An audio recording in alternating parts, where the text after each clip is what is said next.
انت يا حبيبي لو حلمت حلم وحش، الحلم ده اصلا من الشيطان.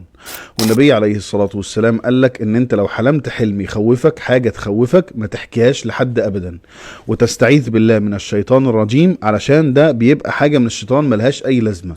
لكن انت لو اخدت الحلم الوحش ده ورحت لحد، اي حد بقى، تقول له بص انا حلمت بكذا كذا كذا، وهو اصلا حلم وحش، فسرهولي، فهو يفسرهولك ان هيحصل لك مصيبة ولا هيحصل لك كارثة ولا هيحصل لك حاجة، فهتبقى عايش في توتر وعايش في قلق اصلا بسبب حاجة ملهاش اي لازمة. لازم اصلا تفرق ما بين الرؤية والحلم. النبي عليه الصلاة والسلام فهمنا الموضوع ده في الحديث، قال في كلام فيما معناه ان الرؤية الصالحة من ربنا سبحانه وتعالى، والرؤية دي بتيجي بشرى او انذار، بس في الحالتين ما بتخوفش ولا بتخض. ولكن الحلم هو اللي بيبقى من الشيطان، فبيجي يخوفك وبيجي يخضك وبيجي يطلع لك حاجات غريبة، فبتبقى قايم اصلا مش مرتاح نفسيا، وتبقى قايم مخنوق، وساعات بتبقى قايم مخضوض. فاول لما تقوم مخضوض وخايف وقلقان من الحلم اللي انت شفته، اعرف على طول ان دي مش رؤية،